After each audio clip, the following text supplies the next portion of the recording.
बात समय और भी सामने आती है। युवा आता है, पत्रकारिता में आएगा, 6 महीने होंगे, साल भर होंगे, और बड़ी जल्दी उसकी पहुंच सम्मान तक हो जाती है। जैसे हाल ही में तो आपको, आप इस उम्र में है तब जाकर के आपको लोक सेवक सम्मान मिला है, और उनको सम्मान मिल जाता है, फिर वो गाहे बगाहे कहते भी हैं कि मेरा सम्मान नहीं है, ये मेरी धरती का सम्मान है, ये मेरे क्षेत्र का सम्मान है, ये युवाओं का सम्मान है, ये फलाने ठिकाने पता नहीं क्या क्या करते हैं। तो उसके लिए आप उन ऐसे लोगों को क्या कहेंगे कि वो उसको सम्मान को कैसे ये बरकरार रखें? ये विकृति ये विकृति है, मानसिक विकृति है। और ये केवल पत्रकारिता के क्षेत्र में नहीं है, जी, जी। ये तो कोई अगर नगर पालिका का मेंबर भी हो जाता है हाँ, तो वो भी अपने आप को बड़ा लाट साहब, मैं लाट साहब शब्द बड़ा बड़ी बात पुराना आपने है। कह दिया। तो मुझे लगता है कि पत्रकार के अंदर वो नेता छिपा रहता है क्या, जो मेंबर वाला? वो जहां जहां वो ये मैं इसको स्पष्ट नहीं कहना चाहता था, बिल्कुल लेकिन बिल्कुल। है यही। हाँ। उसकी उसकी जो अपेक्षाएं हैं वो बहुत कहीं परिस्थितियों से बहुत ऊपर हो गई हैं। जी, हम लोग बढ़े, मैं सन 66 में जागरण में आया था। अब जी। मैं उस समय मेरी आयु 16 वर्ष थी। हम चाहते हैं कि आप अपने जीवन पर थोड़ा ऐसे ही हाँ, प्रकाश डालें, ताकि उससे भी बहुत सारा सीखने को मिलेगा। उस समय मेरी आयु 16 वर्ष थी। मैं समझ नहीं पाया दैनिक जागरण जैसे अखबार में कैसे काम करना चाहिए, इतना बड़ा अखबार है। लेकिन मेरे घर में मेरे पिताजी वीर अर्जुन अखबार मंगाते थे, वो मैं पढ़ता था। और जब उसके संपादक थे उस समय के नरेंद्र, उनको उनका संपादकीय मैं निश्चित पढ़ता था, समाचार पढ़ता था।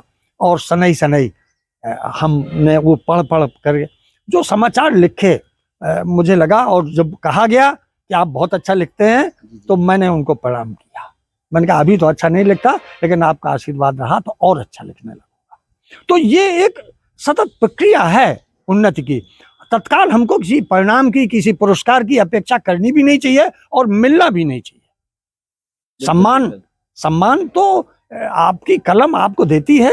आपने समाचार लिखा किसी पीड़ा का, किसी की दूसरे के, मैं हमेशा कहता हूं कि पत्रकार अयाची अतिथि होता है किसी की पीड़ा का। अयाची आप समझ गए, जिसको कोई निमंत्रण नहीं दिया जाता। हाँ। गैर आमंत्रित सदस्य होता है, वो ऐसा अतिथि होता है जो किसी की पीड़ा में, आप दवा लेने जा रहे हैं अपने बच्चे के लिए, रात में 8 बजे काम बंद करके, और आपको पता चल जाए कि बगल के गांव में आग लग गई, तो आप दवा भूल जाएंगे, पंचर साइकिल उठाएंगे और भागे चले जाएंगे, और कोशिश करेंगे कि जल्दी लौट कर आए और सवेरे वो खबर अखबार में पढ़ने को लोगों को मिल जाए।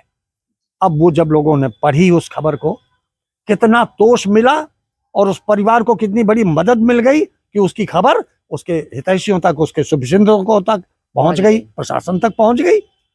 उनके मन से जो आशीर्वाद निकलेगा, उनके मन से जो संतोष का भाव निकलेगा, उससे बड़ा कोई पुरस्कार हो सकता है व्यक्ति के लिए, पत्रकार के लिए? नहीं हो सकता। बेशक। और आपके जीवन में जो अभी तक रहा, जैसे आप 85 पैसा ढूंढो अभियान, ऐसे करके, और जो समाज सेवा के निम्न कार्य हैं, पत्रकारिता के साथ साथ कैसे कर पाते हैं आप? देखिए, दैनिक जागरण जैसे अखबार में काम करते हुए, चूंकि बड़ा अखबार है, था भी और आज भी बड़ा अखबार है, मैं उसके बाद भी समय निकाल लेता था। चूंकि संघ का स्वयंसेवक बन गया 1962 में, मुझको ये संस्कार मिले कि 20 घंटे 18 घंटे तो काम करना ही चाहिए। तो और वो जो, ये देखिए, ये संवेदनाओं की बात है। मैं संवेदना शब्द को रेखांकित करना चाहता हूँ। पत्रकारिता पूरी तरह संवेदनाओं से जुड़ी है, और आज समाज में संवेदनशीलता घटी है।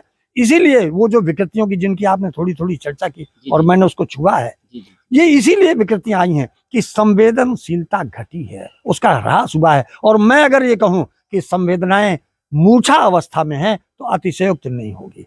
अगर आपके अंदर संवेदनाएं हैं तो आपने वो समाचार छाप दिया। बोलो, लक्ष्मण मूर्छित हुए थे तो यहाँ सब मूर्छित हो गए, संवेदनाएं मूर्छित हो गई हैं। अब संजीवनी हनुमान लाए। हनुमान तो अपने समय पर आएंगे, जब राम आएंगे। मैंने एक बार कहा था 2008 में, मुझे एक महिला डिग्री कॉलेज में मुख्य अतिथि बनाया गया।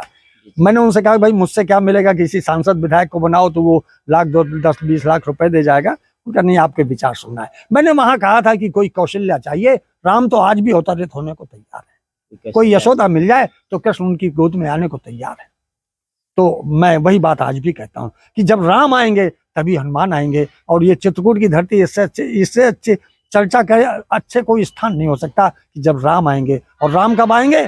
जब कौशल्या आएगी, यशोदा आएगी तो कृष्ण जरूर आएंगे। और उनकी वो बात, यदा यदा धर्मश, यशोदा और कौशल्या तो तभी आती हैं जब राम को आना होता है। बेशक, बेशक। वो परिस्थितियां बन रही हैं और राम आएंगे तो हनुमान निश्चित आएंगे और फिर वो संजीवनी भी आएगी, मूर्छा भी टूटेगी। लेकिन मुझे लगता है कि अगर समाज के कुछ चितेरे आज भी दृढ़ संकल्प हो जाएं और राजनीति अपने कलुष को मिटा दे, मैं बड़े स्पष्ट शब्दों में कहना चाहता हूं कि बहुत कलुष है राजनीति के अंदर।